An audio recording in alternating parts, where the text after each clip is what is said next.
Okay, question 17. Catalase is found in many tissues. It is an enzyme that breaks down hydrogen peroxide into oxygen and water. Some students do an experiment to investigate the effect of hydrogen peroxide concentration on the rate of reaction using the apparatus shown in figure 17.1. You can see here we've got a bung, we've got a conical flask, there's a potato cylinder in there, which the potato cylinder itself is a source of catalase and hydrogen peroxide. Well, actually, it's a potato cylinder sitting in a solution of hydrogen peroxide, H2O2, and the potato is the source of catalase. Right, we've got a measuring with delivery tube, so any gases that are released can come down here. We have a measuring cylinder here to measure the volume of the gas, and we have a water trough. Okie dokie, this is the method used? No, this is the method the students use. Use a stock solution of 250 centimeter cubed of 20 arbitrary units, can't say that word, hydrogen peroxide to make solutions of 8 AU and 2 AU. Cut 15 cylinders of potato equal diameter using a cork borer and use a ruler to ensure that each one is 5 centimeters long. 3. Set up the apparatus as shown in 17.1. Record the starting position of the water in the measuring cylinder.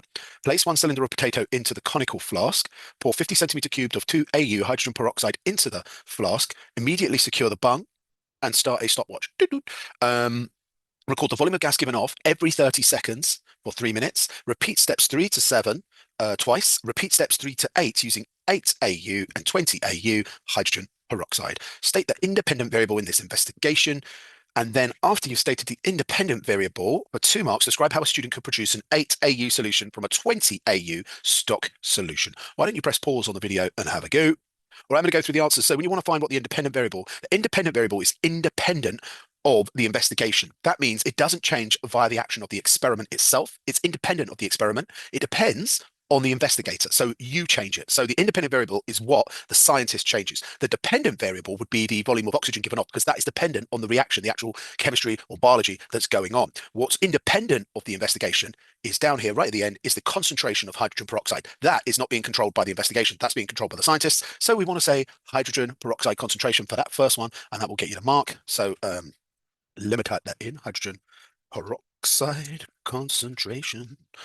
And that's in AU, which just means they haven't given it any proper units. So describe how a student could produce an 8 AU solution from a 20 AU solution. So what you want to do here is just explain the maths of how you would water something down, basically, so that it is 8 out of 20. So what is 8 out of 20? Well, 8 over 20, where's my calc? What is 8 over 20? What's that, 60%? So no, 40%. So that's going to be 0.4.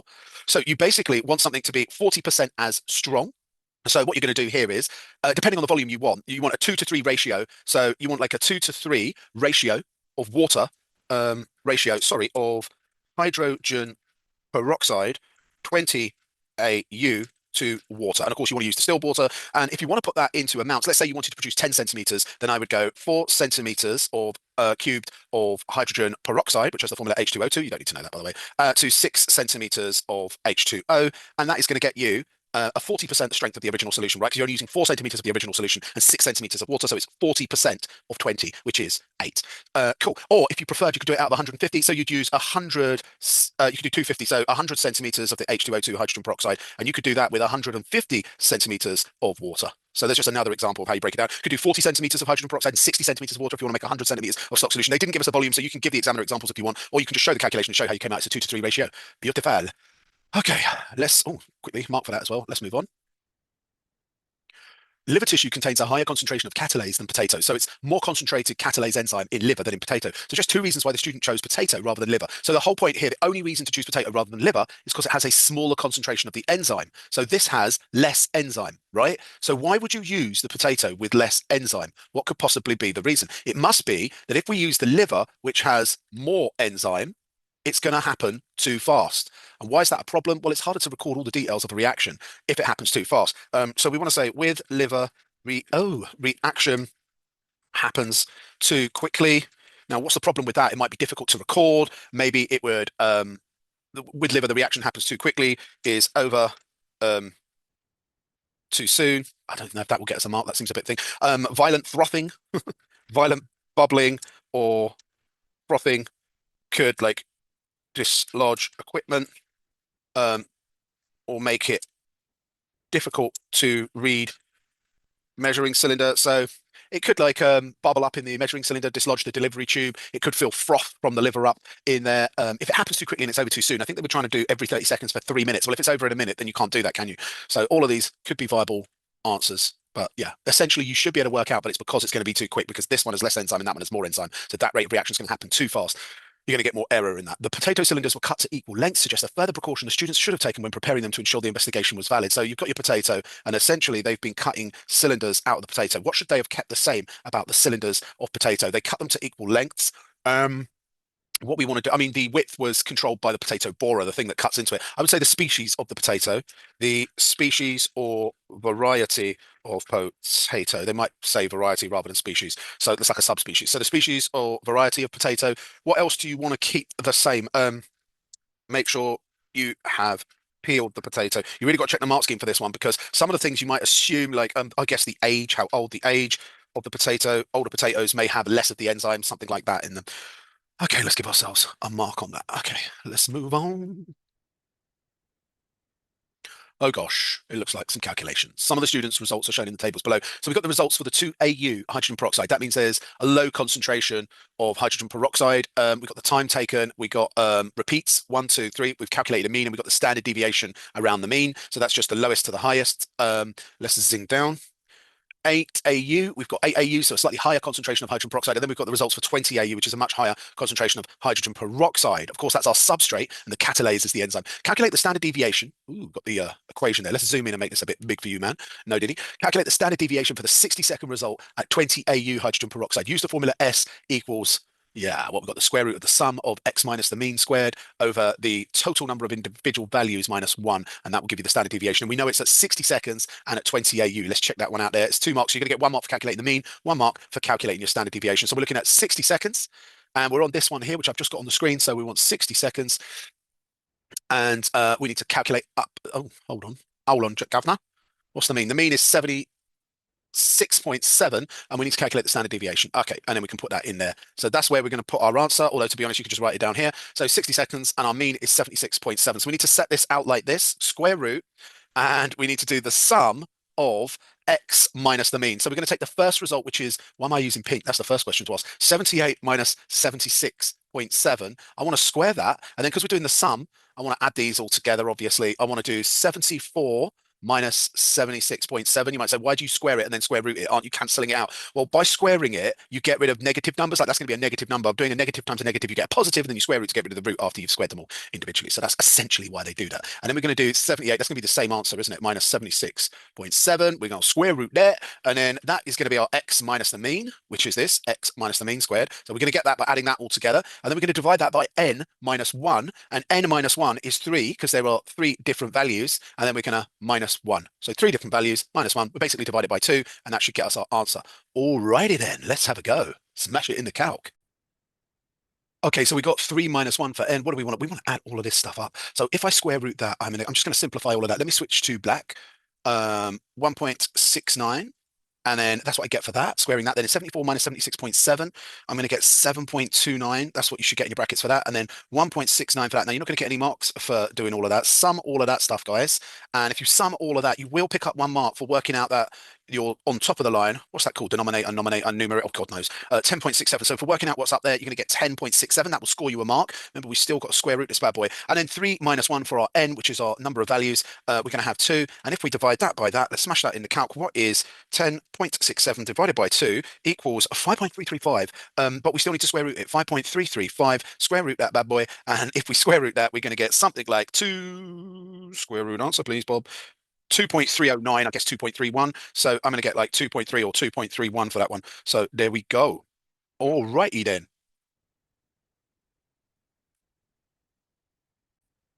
Sorry about that. Just had to take a phone call. Anyway, so what do you get the marks for this standard deviation? Well, 10.67 will get you a mark. Maybe for working out that you're supposed to do this with the mean, showing some of the working out and then seeing 76.7 being taken away. That might get you a mark, but definitely 10.67 will get you a mark. And then I guess 5.335 should get you a mark because it's just showing some of the working. And of course, the final answer will get you both marks. 2.3. It was 2.309, so you could round it to 2.313 sig fig. Doesn't really matter. And that's going to get you both of those marks. Let's move on. And that's for the standard deviation. So 2.3, and you do your kind of common sense check and go, yeah, that looks good. Right, let's zing. and use the standard deviations to discuss the repeatability of the student's results. So if we check the standard deviations and we check the repeatability, let's look at 20 AU, the standard deviation is quite high. But when we look at this table of results, 8 AU, look at the standard deviations. So at the lower concentration of 8 AU, the standard deviations are lower.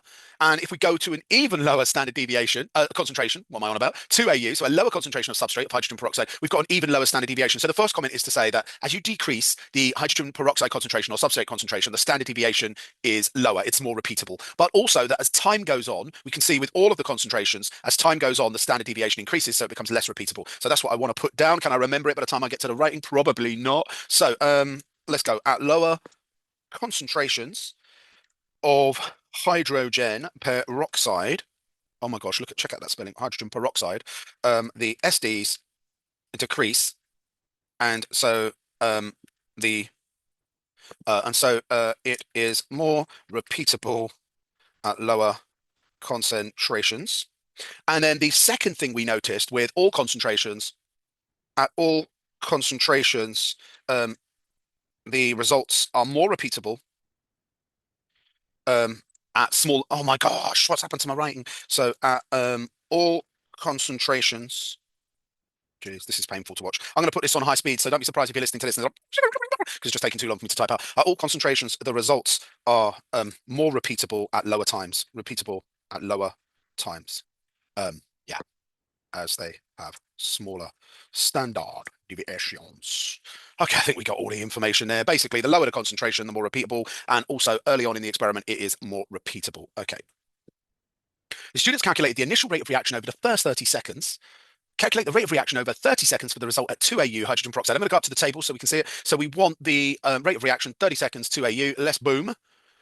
So let's go here. Why don't you pause the video and have a go? So you can see 30 seconds and the mean is 5.3 centimeter cubed produced. So I just want to do 5.3 divided by 30 seconds. That's centimeter cubed. So let's smash that in the calculator. Should be nice and easy, folks. Should be a dead easy mark here. 5.3 divided by 30. And I have 0.176 equals 0.176, and that is going to be centimeter cubed per second. So centimeter cubed per second, you're going to get a mark for the units. So I'm doing it in centimeter cubed per second. Now, if you want to change that to per minute, you could go 5.3 divided by 0.5, and then you can find out how many centimeters cubed per minute. So it's going to be roughly half that per minute.